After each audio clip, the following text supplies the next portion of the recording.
we fell down the cliff like 20 times and my girlfriend got ejected.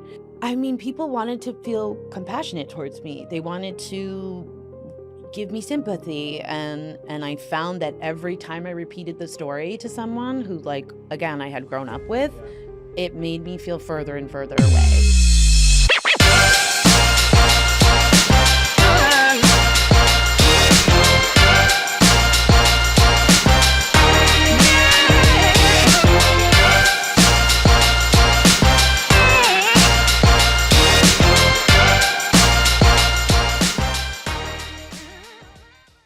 What's going on, guys? Welcome to another episode of the Journey to Solutions podcast, where we interview people from all walks of life who've overcome the impossible.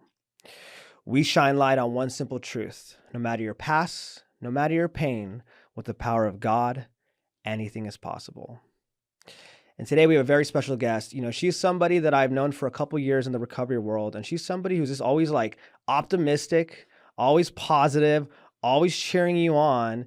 And that's a gift to be around, because a lot of the times we're already beating ourselves up. We're feeling doubtful. We're not feeling enough. And when somebody can come into your circle or into your space and just uplift you, you know, it does a lot. Because in that moment, you believe in yourself. In that moment, you feel enough. And in that moment, you may take that action and walk through that fear because somebody just made you feel confident that you can do anything. And so I want to introduce Kelly. Is it Powell? Yeah. Yes. It was funny, as I was like getting ready, I was like, crap, I forgot to ask her how she says her last name correctly, but I got it. So I want to ask you that, like, have you always been like that? Just like that positive, uplifting person, wanting to see people win? You know, I don't know that that's actually true. That's so funny, because that's what I see when I'm around you. Yeah, no, I love that you said that, because what immediately came to mind is that's the power of the Holy Spirit that's moved through me 100%. Like I know that I've become a vessel to shine a light on others, and like God has spoken to me saying that. And so I love that you noticed that. It made me feel really good. Words of affirmation, love language. So were you not like that before? I would say when I was younger, I had a lot of like insecurities. And that would crop up like either as like I'm the funny person, or I was kind of angry really when I was younger. I would say I had like an underlying rage, really. What do you think fueled that? I mean, I think when I say insecurities, like, you know, I struggled with my weight growing up. I was heavy set. And then, you know, when I was 16, I got diagnosed with a mood disorder. And so I think the underlying current of all of that is like, there's something wrong with me, is the narrative, right? And so I'm so glad that I've grown away from this. But I think what made me feel better at the time was either like putting people down or making sure people experienced my emotions in order to, like, you know, you could feel it if I wasn't good. So And were you aware that you were doing that back then? Or can you put words to it now, where like I would put people down, I noticed, as like a defense mechanism to make myself feel maybe better in this moment? I did know that people could feel my emotions. I was aware that like the energy that I brought, like if I wanted you to know that I was angry or this or that, like I could shift the room, right? So I was aware of that. I don't know that like tearing people down, like logically, I was like, oh yeah, this is what I'm doing. Right. But I do think that like if I was feeling something, I wanted you to feel it too. So thankfully it's shifted to positive, right? And do you feel like a lot of that was based on like what you believe people were saying about you, or was it a combination of like what I think is true on my insecurities, but also people are maybe bullying me, saying things about me, because, you know, kids could be mean, right? They can be mean. Family could be dysfunctional, whatever it is, right? And it kind of just enforces those negative beliefs. Right. I do think there's those like little core memories of people making fun of me when I was younger, where like that's the part that sticks. But what's so nice now is like I get to be able to see all of my like good qualities that I've had throughout my life. But yeah, I would say that played into the narrative, is just hanging on to those couple moments in life when I was young where it was like, you know, I didn't fit in, or I wasn't chosen, or, you know, yeah, name calling and stuff like that. So Did you feel like the black sheep in your family? Yeah, but I think I thrived off of it for a while, you know, like it got me the attention that I needed. You know, attention seeking is definitely one of the default mechanisms for me, because if it's not, at the time, it was like any attention is good attention, you know? Yeah. So, yeah. And what did that look like for you? Like, because I think that's a big thing with a lot of people, right? It's hmm we don't just start drinking or doing drugs as the first addiction. Usually it's like a habit. Yeah. And so you brought up attention seeking. And I know, because I've battled with that. It's very common. I mean, usually if we have it, we can but see it in other people. Still happens, right? kind of, Yeah, sometimes. it's still there, right? Yeah. So for like you, what were some stories that you have that you can share where it's like, this is how my attention seeking was kind of controlling my life? So class clown would be like when I was really young, that's what it would be. Like, as long as I'm making the whole classroom laugh, like people like me, Yeah. right? Because I wasn't skinny or pretty at the time, right? Or at least in my mind, Right. not the mold. So yeah, definitely a character. I was a theater kid, and so like getting attention through making people laugh, totally. Not negative, but Yeah, the class clown, as we would call it. yeah, definitely. And then I would say growing up more, it was like men, you know what I mean? Like attention seeking through validation with men. And that has been a line through. And I feel like when I first got sober, was still really struggling with that. And so I don't know. I would people please. I would mold myself to what I thought you wanted me to be in order to gain acceptance, you know? As long as you like me, I can like me. Right. Yeah. Yeah, and it's so profound, like what you just said, right? I will like me if you like me, but it's so true. Right. And like you said, so what do? I'm going to mold myself. I'm going to become what you want me to become. And the crazy part is we become what everybody wants us to be, and then we get resentful down the road, right? Because at the end of the day, it's like, doesn't matter what we do, people still end up leaving us. I did everything right, I thought, and you still left. And then that resentment kind of kicks in. Well, I think what happened was I was accepting people I didn't even really like either, where it was like kind of any attention is good attention. Yeah. Any person is yeah. You know, hi, Kelly. Well. Oh, hi. Oh, yeah. That's my standard. He said hi. Yeah. Which thankfully isn't true at all anymore, right. But it's real, right? Trust me. Is. I used to think if you held the door open for me, you liked me. Yeah. Like the insanity of it. And then I just fantasize about like, okay, oh my God, okay. The fantasy. So we're going to hang out and talk, and then, wait, why is she talking to that person? How dare you do that? Within like a minute. Yeah. I just... what does my name sound like with their last name? Like the whole thing, you know?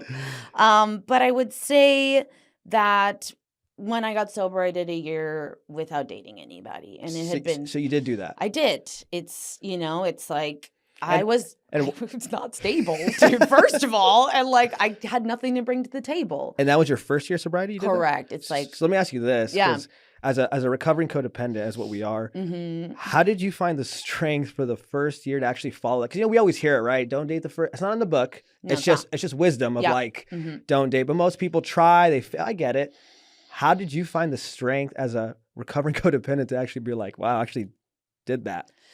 The relationship that I had, the last one that I had while I was still out and about in the world using and abusing people, was shattering. It was, I didn't know who I was at the end of it. Like, I literally believed everything that this person had said about me, and didn't have a sense of self anymore. So I didn't know what I could bring to the table, who I was, what I wanted in somebody else. Like, I was starting at ground zero. And I think the necessity of needing to like learn who I was again just over trumped that. It was overwhelming. And so, yeah, I mean, it was really hard. I think for 6 months, it was a pretty big battle to be like the attention seeking. Yeah. But dating is so strange that like a lot of it was like stay off the apps, dude. But yeah, I think it was a big deal. It was an overwhelming sense of needing to find myself again. And what helped you, like, because like you said, right, the first 6 months were hard because one is, that's smart, right? Stay off the dating apps is number one. But two, when you're usually in recovery, it's like a dating class, or it's like speed dating everywhere you go, every meeting, right? It happens, right? Yep. You meet somebody, it feels good. You're talking. We're both in recovery. You have 10 days. I have 20 days. We have 30 together. Let's go to meetings together. Let's go to a big book study. It happens, right? Yeah. So for like people that are listening, because it's not easy just to. I'm gonna go celibate, not date, whatever. Yeah. What were some things you had to do when that would happen in a meeting? Maybe let's say you're at a meeting, or at a place, you're feeling lonely. Maybe a guy talks to you. Maybe you see one, and like you said, it's there. The seeking attention's there. What did you have to do to like not feed into that? And if you did feed into it, what did you have to do to catch yourself to be like, hold on, nope, not doing this? Okay, so let's just get a little clarity. When I first got sober, the first year I was in treatment, 120 days, and then I was a sober living manager for like 11 months after that. I didn't start working a 12-step program until 11 months sober. And so I was doing like online Celebrate Recovery, which is, I was like a Zoom baby still, because it was 2021. Like it wasn't fully, everything wasn't back, right? And so my world was pretty small, and I was focusing on managing, and I wasn't in the rooms really yet. And so by month 11, I found the sponsor who took me through my first set of steps. We were together for many years, and she and I decided that I wasn't going to do that. So there was time prior to that where maybe it wasn't a conscious decision. I was just busy trying to like rebuild my life. But once I was with Angela, we were like, you're not doing this. And I was like, okay. So she was kind of my accountability. And I would say there was a lot of Zoom meetings, but like once I think once I hit a year of it, I was ready to like hit the ground running. And that's when it got hard, because I was going into mixed meetings. I wanted to be the show pony. Look at me. And it still hit a nerve that like fulfilled some need for me. It's not gone. And I did find the first person I dated in recovery had like 60 days. That's right. And on. I did it a year. Now it's 60 days, right? Yeah. But he was my type, and he fit the mold, and that's what I did. And so, I don't know. It was a lot of maybe more like hiding myself in the beginning. I wasn't like putting myself in those scenarios. Which kind of rings true for me now as well. Like now in this season of my life, I don't really do mixed meetings. Because I've seen that thread continue, which is I'm attention seeking. I'm looking for male attention. Am I here for my recovery? Like, what is my intention? And so I really had to shift away from that again. Yeah, and I think that's very empowering for you to be able to admit that truth, right? It doesn't make us weak. No. It's just letting us know, like, hey, I know myself. Yeah. And it's just like somebody that I can't stand when people say, like, I know I'll never use and drink again. And I'm like, so you're telling me if you hang around people doing meth every day and that was your thing, you're not going to do? And no, I'm like, come on. I'm like, if I'm around something long enough, I fantasize about it, I think about it. That's why I don't go there. Right. It's me being humble. Right. That's why I don't go there.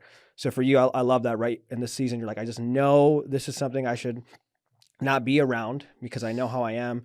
What did you learn from that relationship from when you have some time and you date somebody who doesn't really have time? Like what is a lesson that you learned from that when you dated that person for like 60 days? Because you see it a lot with people, and hey, it can work. I've seen some stuff that blows my mind and it works, but I will say a lot of the times I've seen it not work. And I've also seen it where 5 years down the road, it all blows up and you're like, damn, that's what they meant. Yeah. Oh, wait, it was toxic the whole time? I didn't know that. Yeah. Yeah. I should have let that man heal. I should have let that man have his time to figure out who he is and what he was struggling with and what was buried under hurting him, because we got him to 11 months, but like we got him. Just saying though. I want to say 6, 7, 8 months down the line, his mask slipped.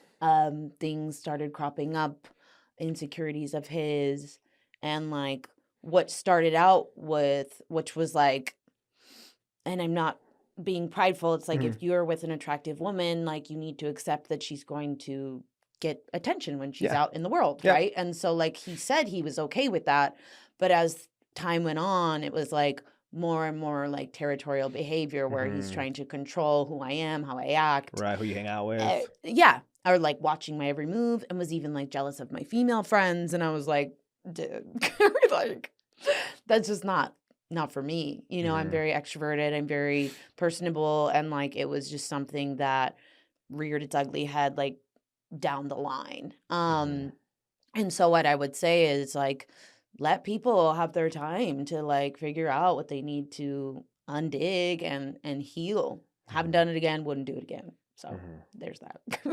No, I love that. I mean, yeah, I think about it when we're in early recovery, right? We're just trying to figure out, how do I not just drink and get high? Yeah. Like there's so much going on internally. And then we get to the point of figuring out our behaviors, what we need to work on, why we do what we do. And, right. And we have so many defects of character with insecurity, jealousy, control, anger, whatever it is, right? Avoidance, that, right, when you jump into something too early, we get distracted. It happens. I get it. Yeah. Love is amazing, right? That high, that feeling, that connection, the novelty. And the chemistry. Yeah. Let's do our steps together, right? Sorry. Imagine a 4-step together. Like, look at us.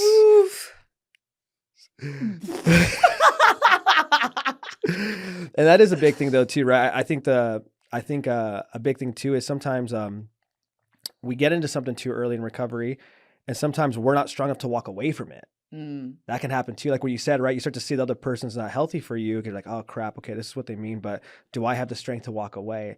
And sometimes we do, and then sometimes we, red flags, paint them green. You know what I mean? They're just beige. Yeah. It's orange. It's not red. Why do you think we do that sometimes? The comfort of a person. I mean, that's not great to say, but I think loneliness is a big thread for people in general, not just people in recovery, but all of us struggle. We want companionship. We're made to be together. We're made for community and connection. And I think we'll paint over those flags because anything's better than nothing, if that's your mindset. Right. And I think what's great for me, I can look at is I've walked away sooner than I did when I was not sober, and so when it started to crop up, it did take me, 2 to 3 months to walk away and say, no, thank you. But I think previously, without the healing and the knowing of self, I would have stayed in it and decided, oh, well, this is just good enough. Right. And what do you feel like for you now that you're on this journey of, healing the codependency? What was some of like the root problems when you had to look at to like be able to heal from it that you discovered? So you don't, because like you said, right, you notice I am walking away sooner. Yeah. Or I'm not perfect, but I'm walking away sooner. Right. Like what did you discover on that journey of like, why am I like this? It all ties into the God-sized hole, right? We Mhm. talk about that in recovery, is like there's a God-sized hole within us. It's a malady, and we try to fill it with anything. And people are a drug for me, and love or what have you. And so what in this season has worked is deeply turning to God and Jesus and allowing the pain of it and like the scars to be just exposed to God and be like, it isn't great, but I know that you're going to take care of me and heal it. And he has. And that's so amazing. I mean, recently in the past, like maybe 6 months or so, I've pivoted more into my church community, and I joined a small group at my church. Nice. And I have a community of women around me that are not in recovery. And I just feel like it's been really amazing to have normie women who have the same posture of their heart facing upward towards God. Right. And that is so fulfilling. Like I've just been, I got chills. It's like, it's just, there's nothing like it, So yeah, the gratitude I have for my higher power and God and Jesus in my life is like, grows so much more every day because he is healing me and he is filling the hole. And I'm not having to seek outside stuff. So it's great. I love that. Right now you're dating Jesus, right? That's This is my man right now, right? That's my man. All I need. And it is a very empowering thing, when you can get to a point of being okay with being alone, because you're not alone. Yeah, right. I'm not. I know I'm not alone. And it's empowering because now I'm not seeking. And they always say, right, once you stop looking, it finds you. But it's a good feeling when you don't need that. You want that, but don't need that. Right. Because needing is where it becomes Correct. like a drug. Yes. And stuff like that. And so as you're working through this stuff, like run me through too, like, because I know, was your thing alcohol and drugs? Yes. Okay, so both. Yeah. What was how did that start? What did it do for you that for you enjoyed it and became addicted to it? Like what did it do for you and how did it start? I want to say it's always to try to be a part of. I think that was always the underlying reason for it was I want to be liked, I want to be a part of, and I want to be noticed. And so initially, I didn't drink very much. Alcoholism runs in my family, and father and grandfather drank, and it was super unattractive to me. So we just started smoking weed. I feel like that's kind of everyone's story. Started smoking weed in high school, and then it was like I loved being the party girl, and so I identified as a party girl. And so like, that character you were good at. Yeah, I dated the drug dealer. I had the good stuff. You wanted to be around me. Like I was going to share with you. Yeah, and you're that cool girl. Like, hey, does she party? She's down. She's cool. Yeah. And it's a good feeling. Yes. Right? Because it's like all of us are like, we want to be around you. Yeah. But once I was 30, party girl wasn't cute anymore.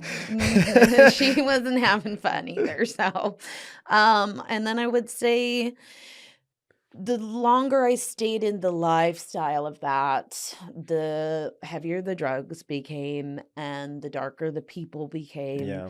And the scenarios I was getting myself into were inducing more mental anguish and trauma. And then I wasn't using to have fun anymore.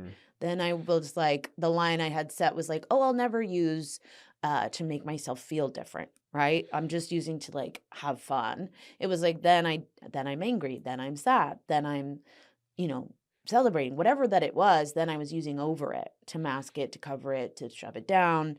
And it was the tool that I used then. It wasn't like an additional thing to my life. It was like, this is the only thing I know how to do to make myself feel like baseline, I guess.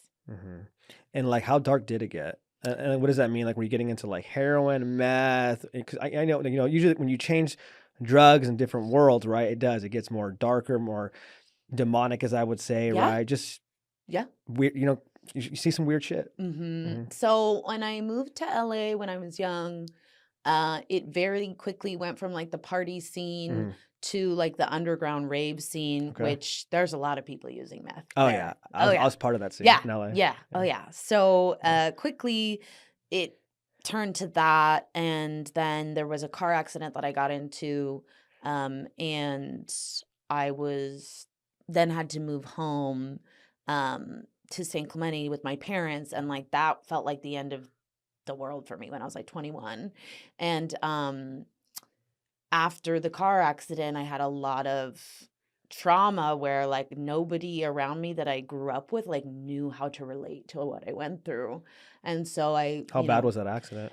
So we were going to a mansion party in Malibu, and my friend was driving my car, and we were going up this cliff, and we fell down the cliff like 20 times, and my girlfriend got ejected, and she passed. And so it was like I was the only I mean, I was the only one who remembered afterwards, and so it was like I don't know anybody who's rolled down a cliff 20 times. Right, who are you gonna relate to? Hey guys, all of us 24 times though. Yeah. Wow. And so for me, and just side note, that was my first real God experience, because I literally had a scratch on my chin. That's it. And like I bruised my tailbone. So she's driving your car. How many people are in the car? So my ex was driving my car, me and the passenger, my friend Victoria, and then another dude she was with. So they were like laying down, making out in the back.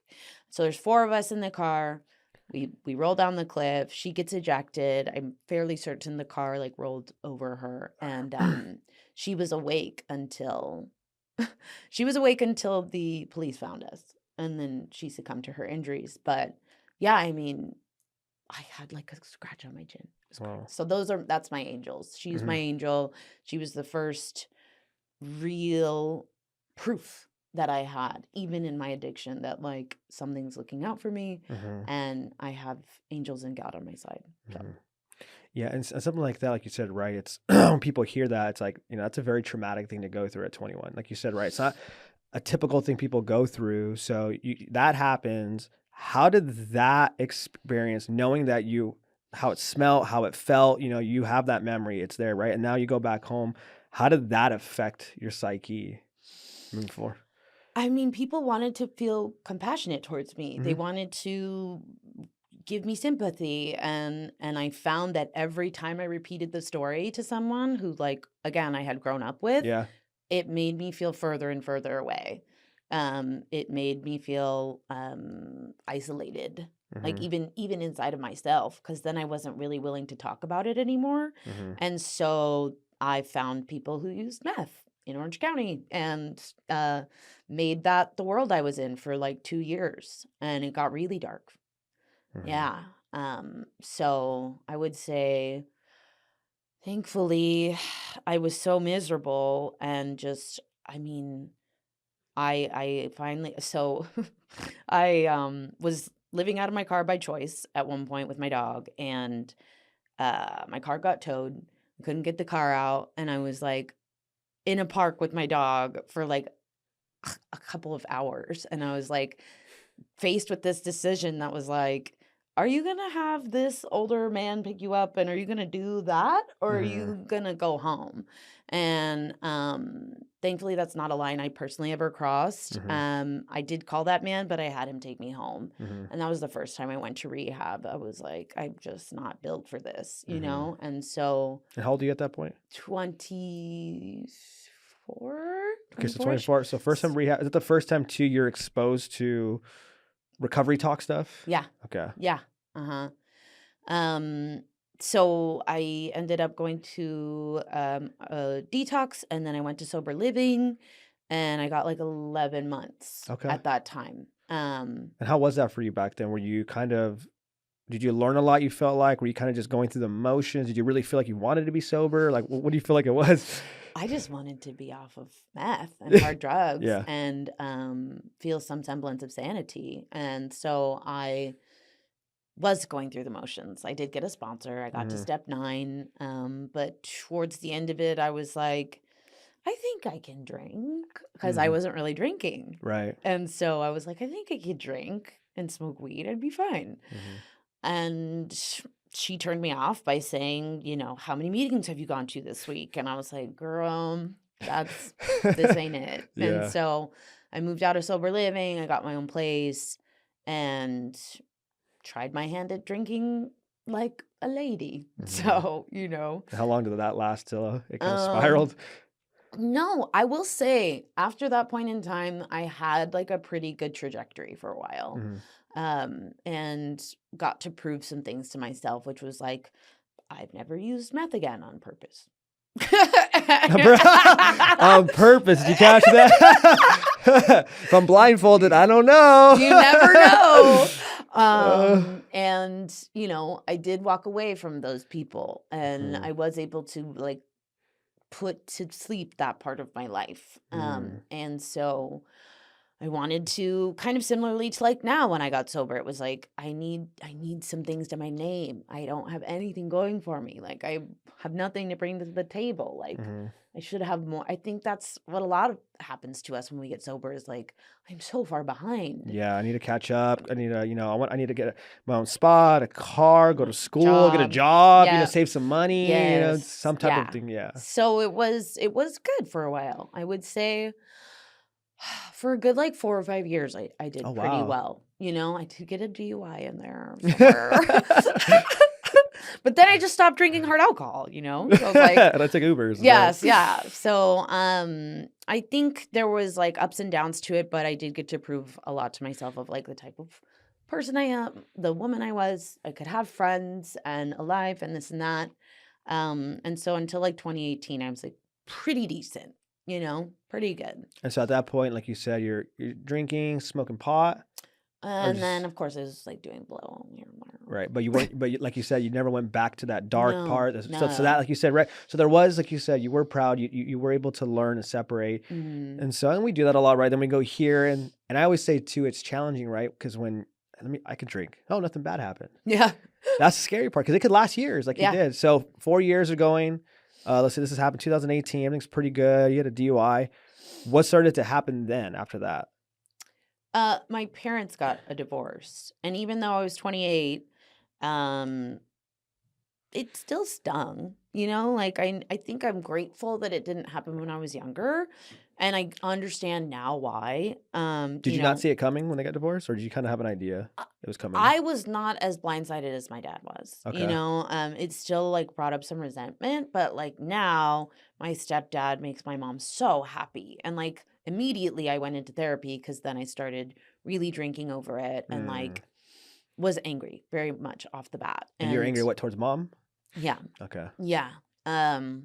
Like everyone loved the Powells, like everyone loved our family as a unit and like wanted to come to the house and like knew my parents and like so it kind of shattered this image, almost. And so what I came to with that eventually was like my parents are both people. They're not just my mom and dad. Like my parents are Janine and Jeff and they both have wants and needs and like they get to make decisions for their life that don't include like me being their daughter, and so it took me a while to get to that place, but thankfully I do feel that way now. So that happens. It amplifies your drinking, Rex. At the time, right? You don't understand it. You get resentful. Yeah. And so before, like your rock bottom, what was the rock bottom like? What did that look like? What was leading up to it? What was happening? What were you feeling? So I knew my dad was gonna go to the East Coast, where I lived in Atlanta for like 12 years when we were young. Oh, is that you originally from? I'm from here, but his family's there. Okay. So her family's here, his family's there. We lived there for a while when I was younger. I knew he was gonna do that. Like I knew my dad was gonna go to the East Coast, and I had resigned to go with him.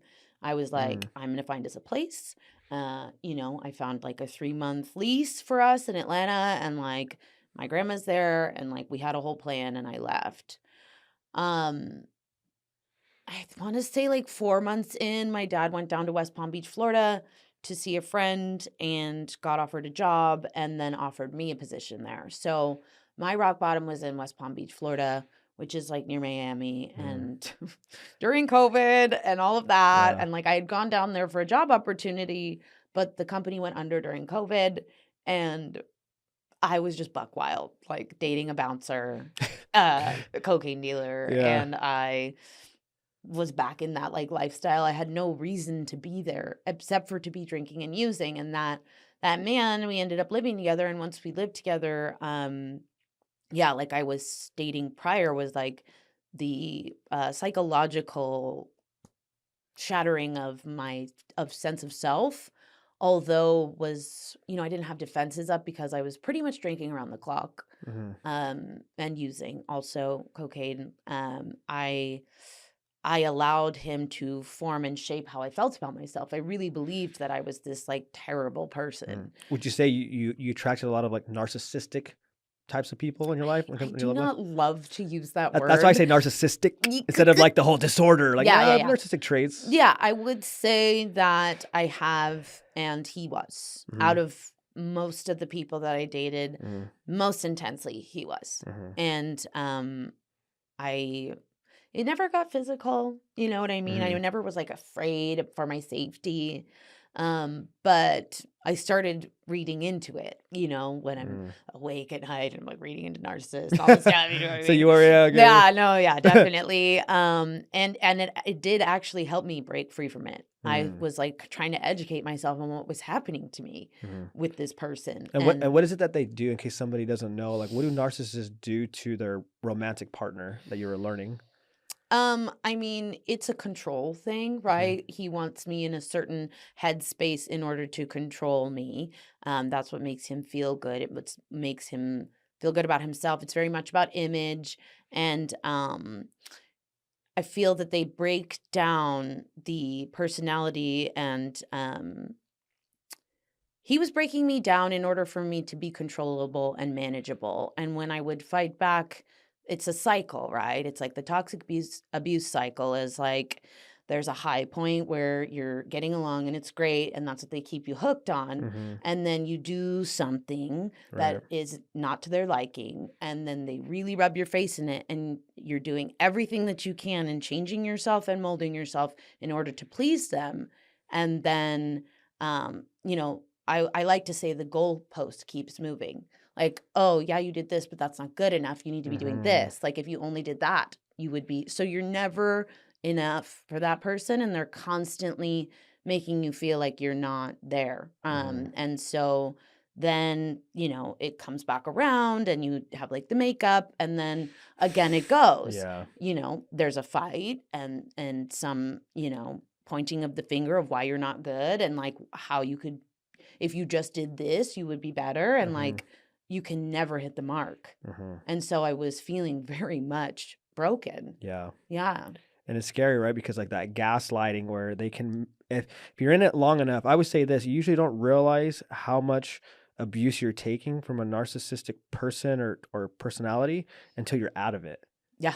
That's how scary it is. Like when you're in it, sometimes you don't realize like what's happening, because the gaslighting can make you Right. feel like you have this problem, so you need to work on it. Like, oh, okay, I Yes. guess I do. Or, oh, yeah, okay. And you're working on a Yes. problem that's not even real. No. And then when you're out of it, you're like, wait, that's not true. Like, dude, No. no. Yeah. It's scary. So like, yeah, them denying your own reality or what they are doing. You're trying. You're trying to point a finger at what it is that they're doing, but you can't put your finger on it. Yeah, like I'm not doing. That's you. Yeah. And if you believe that's scary, like, oh, I guess you are right. Yeah. Yeah. Yeah. So we wish that man well in his future endeavors. And Yes. so, yeah, there was a point in time where I was drinking around the clock. Not a lot, but like at all times. Yeah. And it was like, I couldn't sleep without it. I couldn't wake up without it. I couldn't get through the day So without got that it. bad. And just Yeah. I had this Yeti cup, which I have since then thrown away. and I didn't have any money, and he would withhold the drugs from me just as another power move, like, oh, you're using too much, or you don't. And so I felt like I just couldn't hit that, when you're trying to feel like gravity center anything, I was just so miserable. Yeah. Dude. And so I had a moment of clarity, one moment of clarity that was like, I got in my car, I called my stepdad, and I was like, look, I'm not going to feel like this tomorrow. I probably won't feel like this in an hour, but I need you to come and get me. Because it's easy to put on like some semblance of a facade that you're okay with your family who's across the country. They probably sensed that it wasn't great, but like I could keep it up. Yeah. When I finally like succumbed and surrendered and had that moment where I was like, this cannot go on. I need help. They were there within like a week. So that's my guy. My stepdad's my guy for sure. That's really cool. He was like, I was going to duct tape you to the plane. Once we got a hold of you. You ain't going nowhere. Yeah, no. Super glue, Gorilla glue, whatever it takes. Well, actually, when they finally got me into the hotel the night before the plane flight, they like barricaded the door. They were like, if anything, we'll hear her try to get out. Yeah. Yeah. And so they come in, they show up, right? They right in love. Yeah. And so what did they take you back to California? Mm-hmm. So you come back to California, and now at this point, do you jump back into rehab at this point? So the reason it took me so long to call and ask for help is because deep down, I knew that once I came home to California, I was going to have to get sober. And that's terrifying. I had no other like point of reference, really. Like, this has been my life. This is, what I know. And that was very scary. And so when I came home, I was still not completely willing. Like I manipulated in order to just have them put me into an apartment, and like I got a job real quick. Like I clean up really quick. Yeah. Like it took like maybe a month, but like I got a management job very quickly, and like was killing it in sales, and like, I made it look good. Yeah. Right. And was like working out.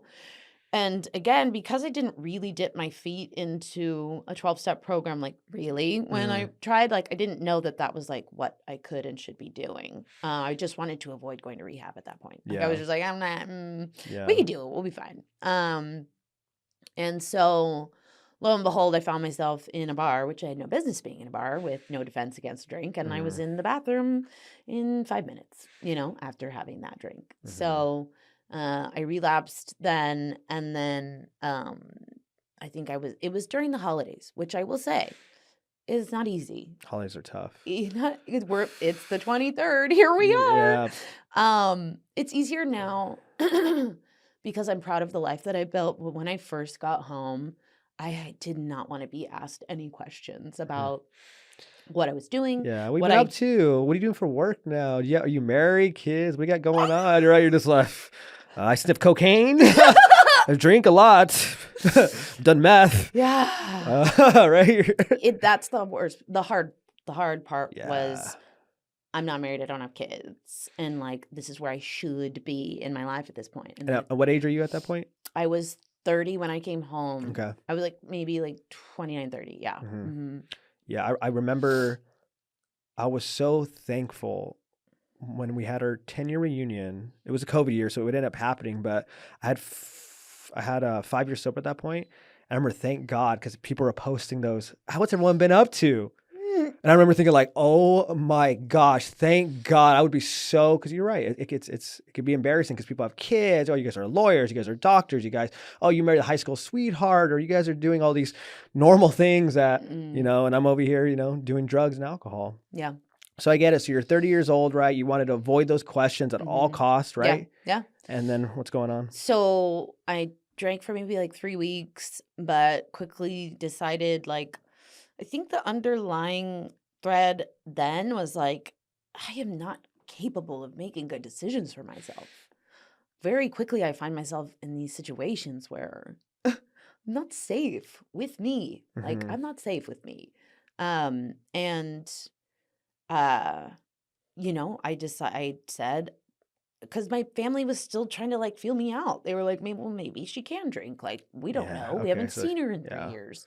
I cannot. And I said, I need to go to treatment. I did treatment for like, I want to say 90 days. And I had one reservation left. It was a guy that I'd known from before I left, and he was on the back burner. And I was like, well, I'm going to call him. And so I did. For like a couple days prior, I was like just checking out during group or whatever. And I called that man and I was like, oh, I was just drying out. Like, I just needed a little time off. And like, he picked me up. We went out on Valentine's Day because in my head, I'm like, I deserve it. I earned it. I want to go out. I want to be with man. Da, da, da. Like, that's my head. And then, so that was 2/14/21, and I lasted about 14 hours before, again, the thread is I am not making good decisions. I am not safe with myself. I don't know what my life looks like on sobriety, but I've had a small taste of it now. Right. And I know I don't want this anymore. And so I begged the rehab to take me back.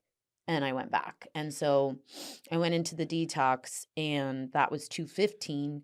And they were like, what did you take?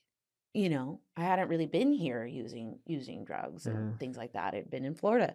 And they're like, you set a bomb off in your system. Unbeknownst to me, there was fentanyl in it. And like, I thought we were doing coke. So that is what keeps me on the healthy side of fear of a relapse now to this day. So my sobriety date is 2/16/21 because I feel that the following day would be. You're all still kind of fucked up. I guess that fentanyl too. So yeah, that was the beginning of the end, right? So yeah. It's scary now, huh? Like just thinking like, because you had like the end, the kind of like the beginning of what's happening now or everywhere towards the end of yours is like that fentanyl scare, right? Like that's scary. Think about it. That could have been, it could have killed you, and you wouldn't know because it's just cocaine. And it's scary now that that's a thing for people where it's like, oh, is there fentanyl in it? Like having to ask that. Yeah. And that person might be telling you don't know. Or if you're, we get, if I need it, I'm going to get it no matter what. Yeah. and what can happen. Right. So, okay, so right now, so 2/16/21 is your sobriety date. Okay, so that time happens, you come in.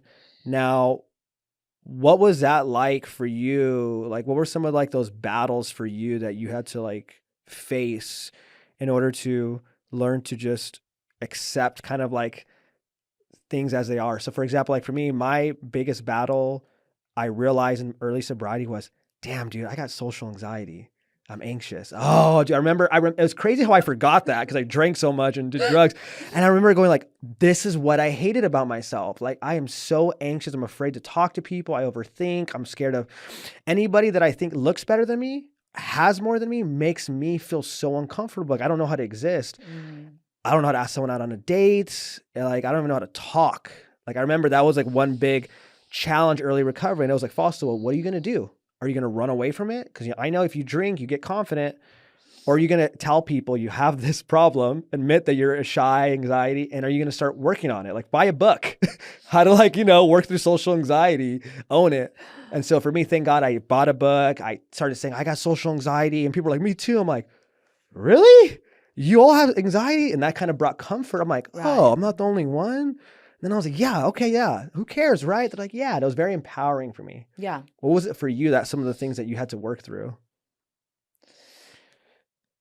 Well, I think I want to say for a while it felt like I was grieving or like mourning the loss of a life, really. And then at some point I didn't know what else was out there for me, I thankfully got into like a routine very quickly. I'm very good at that now, thankfully. Wasn't when I was young, but um I didn't know what my life would look like. And I didn't have any people, and I just really thought my life was going to stay super small. I decided to just, before I even knew like next indicated step, I was kind of just like baby stepping through things to try and get through the day.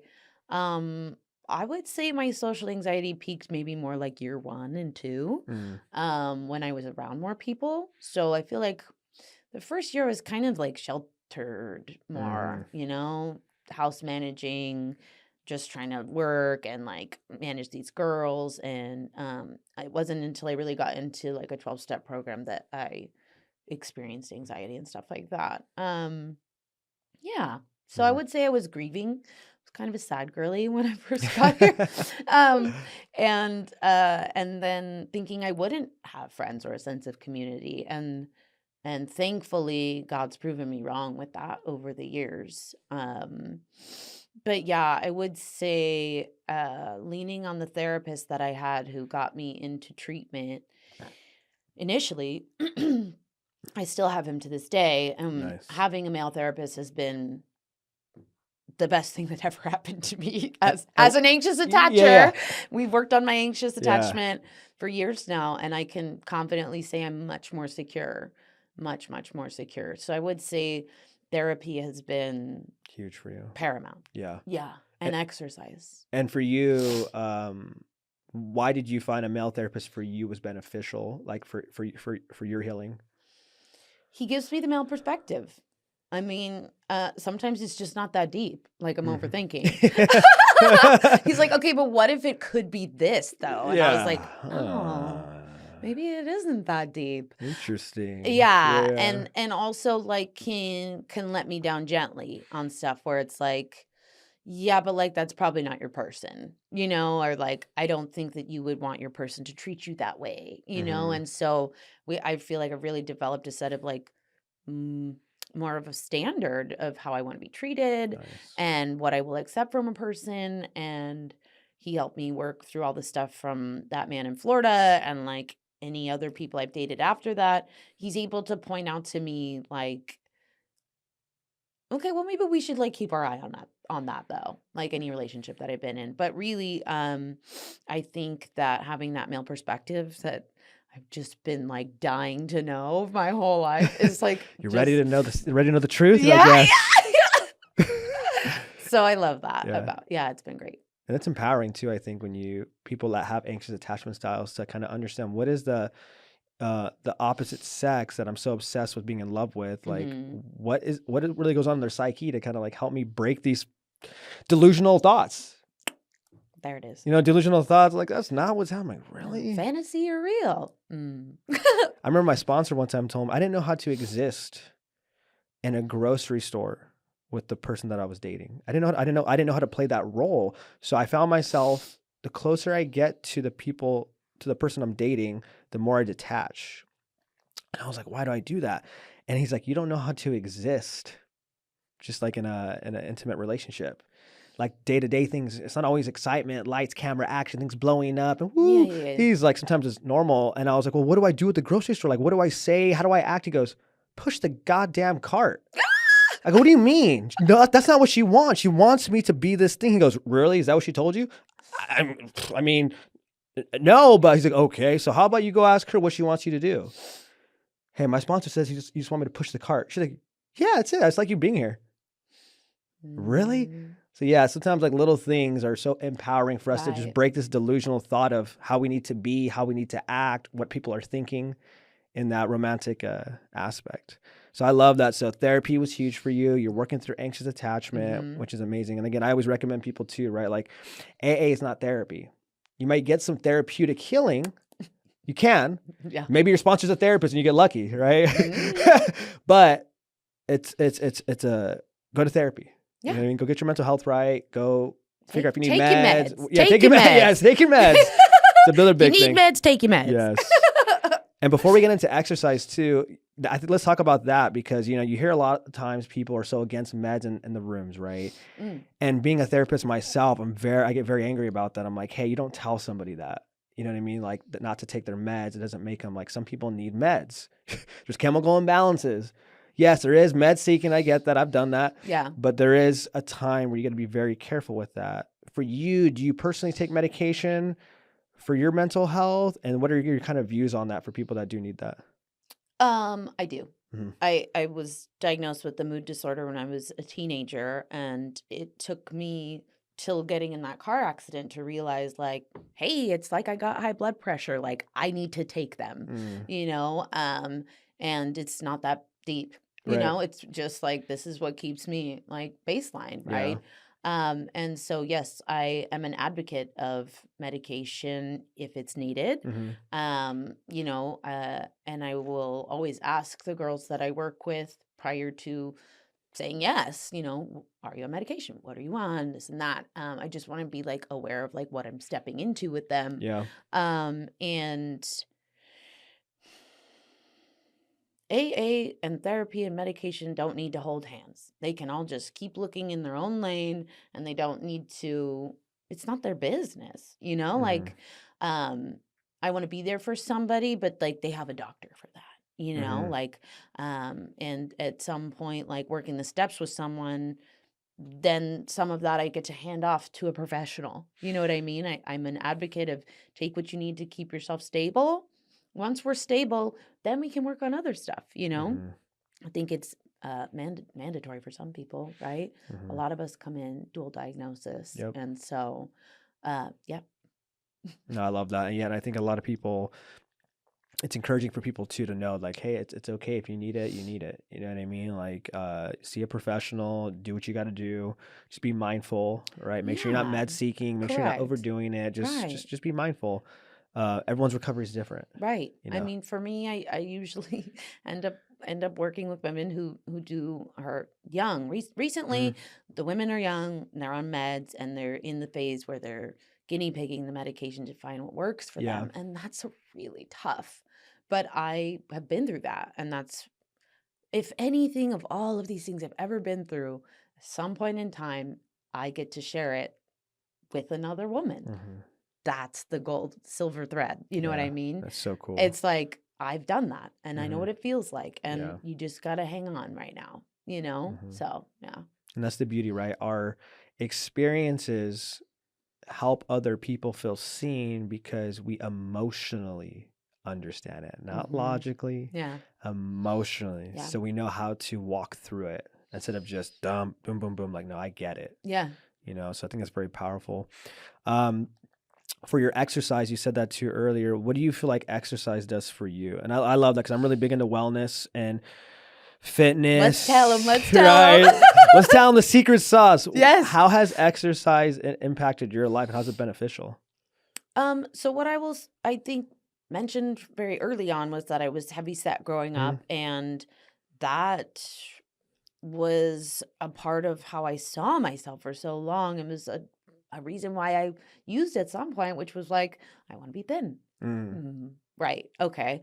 So when people get sober, we usually go to something else, whether that's like a vape or a person or sugar. Yeah. Right. Yeah. So I started my fitness journey like 10 years ago, right? Like I've been working on my fitness for a long time, but when I first got sober, I turned to sugar, right? That's what was comforting to me. But at some point in time, I was intolerant of like the way my body felt and how far away I had gotten from working out and all those things. And I wish to God that they would promote exercise more in these treatment centers and even in AA. Like my pillars are God, a program, exercise, and therapy. Like none of it will work without all of it in conjunction. And I think we're chronic overthinkers, right?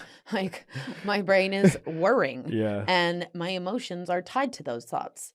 And I am capable of coming to baseline, which I keep stating was what I use drugs for and alcohol, with exercise.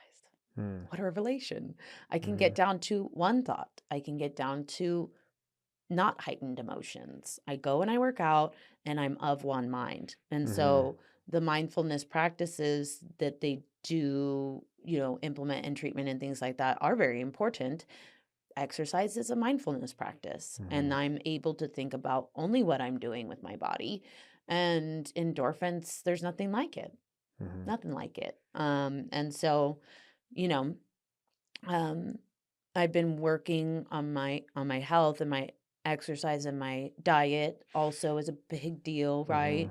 They all hold hands. And there's ups and downs. You know what I mean? I'm not going to tell you I don't like a sweet treat.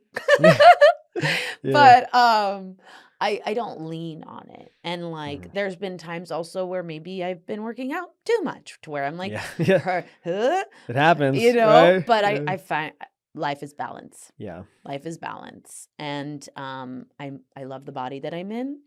I love the way that my mind feels when I do that, and the way that my emotions dissipate when I use that tool. And so that tool is something I use 4 to 6 days a week, baby. That's right. I see it all the time. You're always posting at the gym, so you're not lying. Yeah.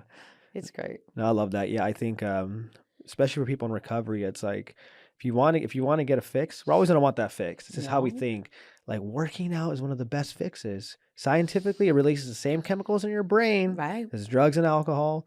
Not only do you feel good, but you start to look good. Who doesn't want to look good, right? You look good, you're gonna start it's nice to have that compliment, to feel healthy, to feel good. Again, and we don't want to just backtrack and get unhealthy. And when we get sober, we want to have a good life. And like you said, diet is key. Diet is, I think it's like, we always say, 80% diet, something like that. Yeah. But it is so true. Right.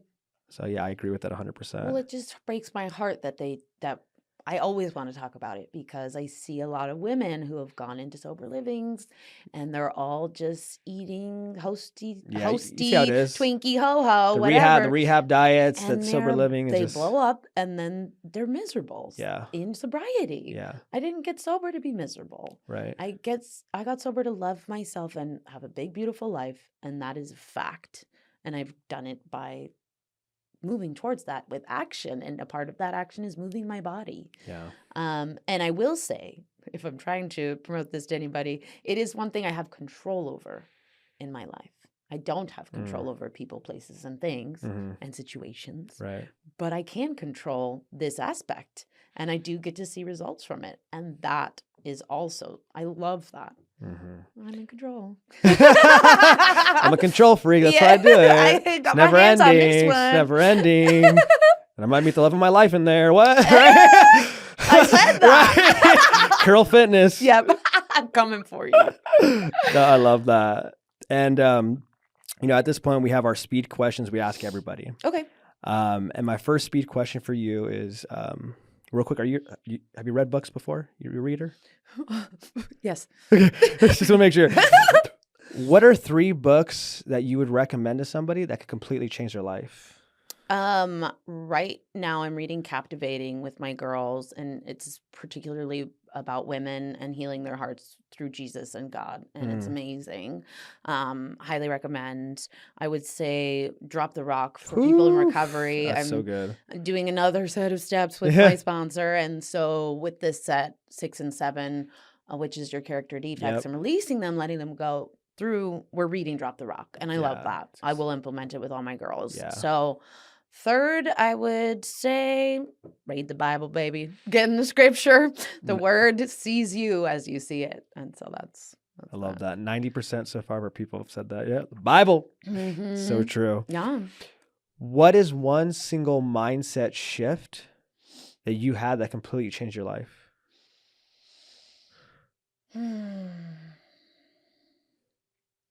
I think that God's got me. You know what I Mm. mean? I can lean in. The third step prayer has been paramount to my recovery, and offering myself to God and turning it over to him. Once I fully figured out what turning over my will to God was, and leaning into it, the Mm. trust that I've created with God, it will forever change me, because once I'm actually willing to turn my life over and my will and lean into the trust that I've developed with God, that's been everything for me. That's so powerful. I love that. What is the worst piece of advice someone's ever given you? Oh my gosh. I don't know. I don't know. It's a good one, right? I- So for like example, yeah, give me yours. Come on. like for mine, one for me was you need to tone down kind of like your personality. That was something I was told a lot, right? Because I was very, extroverted, very goofy, very, like I just like, because I'm an attention whore, right? So Yeah. performer, but I liked being goofy and a Yeah. lot and people and Yeah. love and all this cool stuff. And people are like, you need to chill out. You need to be more calm. You need to, like just tone down yourself. And I Mhm. remember, because I thought everybody else had it figured out, I would. I Mm. tried reading the newspaper when I was 18 years old, thinking the newspaper was going to make me smart. I tried smoking cigars, thinking that was, my like gosh. so many things, because I felt like who I was not right. And it wasn't until recovery, I remember my first year, I had a lot of old timers be like, bro, like, you're different in recovery. I'm like, what do you mean? Like, dude, you're special. Keep on being you. And I remember being like, really? Yeah. Like this crazy, goofy old guy. He's like, people need that in recovery. These young kids need to see, like, it'd be so fun. Yeah. So I remember, like, thank God someone told me that, to be more of me. So that was probably the worst piece of advice people would give me. I'm still kind of stumped, but I would say maybe similarly, like you're too much, like tone it Mhm. down, less of that. And I found also, then I'll just relate to what you said, is like being my authentic self gives me the most joy. Like the more I show up every day as Kelly, it's empowering. I get to like step into a room and know who I am. And so I would say I'm not too much. I'm just enough. And I'm not going to be less. I love that. I'm not too much. I'm just enough. I'm going to steal that. Just know that. Okay. In your pocket. Right. And then for our final question, I'm going to give you 2 versions of it. Okay. The first one would be, you have 1 minute with a woman who struggles with codependency, cannot be alone if her life depended on it, right? Just toxic relationship after toxic relationship, because, any attention's enough attention. Right. She believes I can never be like you and just be single and love myself and all that. It's impossible. I'm going to be alone forever. And you had 1 minute with her. What would you want to tell her? Do you trust me? Do you see that I'm able to do that? That's what I would ask. And then I would assure her, I would say, I can guarantee you, if you step away from it and trust me and lean into God, he will fulfill that space within you. And that's the only answer. The answer is God. The answer is, I know why the hole is there. I have it too. And this is how I filled it. And it's God and the Holy Spirit. So. Amen. And now same thing, but for a person that's struggling, you have 1 minute with them with addiction, alcoholism, and they don't think, I can't get sober. My disease is different than yours. Mine's worse. Trust me, I've tried, and I don't have the strength to do it like you. What would you want to tell them? I might show them the picture of me from the last week in Florida. Look at this. They're like, who is that?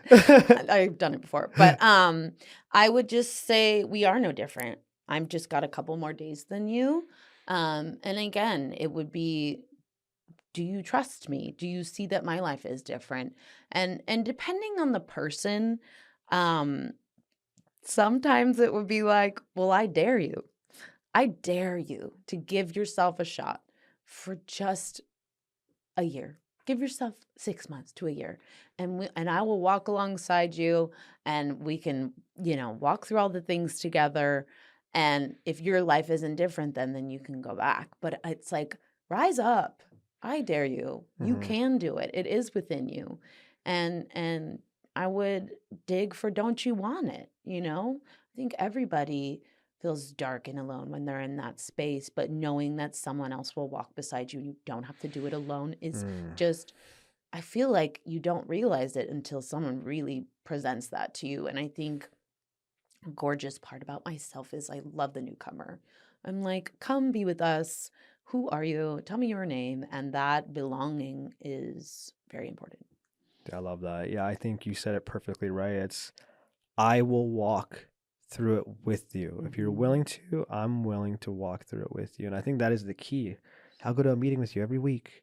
We'll hang out. We'll do step work. Like I'll answer your calls. Like, come hang out with us. Like, that's so powerful. Yes. That type of attention and love. I mean, that's Jesus' love that we're giving when you figure out. And it's so healing. Yeah. Because unfortunately, most people won't give somebody that type of time. Right. To help them. They will, hey, do this and figure it out. Yeah. And sometimes and we know, like, that's not always going to work. So it's beautiful that we're these vessels. Yes. That, hey, God gave me another chance. Yeah. Like you said, look at me in Florida. Yes. That's why I'm going to be able to give this and help you out, because God did for me what I couldn't do for myself, because somebody, some woman, some person that God's put into my life showed up for me. Yeah. And I'm going to show up for you. Yeah. I love that. It's part of my purpose. Amen to that. Yeah. Where can people reach you if they want to, reach out to you for some advice on recovery, codependency, God? Like, how can people find you? Do you want my number? She didn't give her number. Hey, look at that. See, no, I'm just kidding.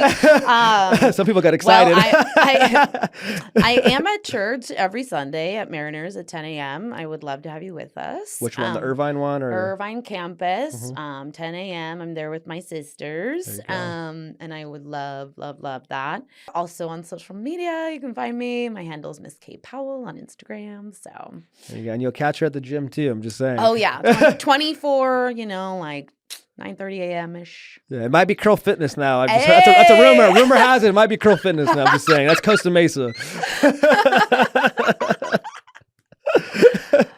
Well, I just want to say thank you so much for making the time, coming here very early. I know you're busy, and just sharing your experience, your strength, and your hope, but most importantly, your radical vulnerability and humility on everything. Because, I think that's what heals is you painted a picture of like, hey, I'm not perfect and I struggle, and this is what I do to walk through it. You know what I mean? There's no ego, there's no trying to prove something. And I think that right there is the most healing thing you can do for us. Thank you.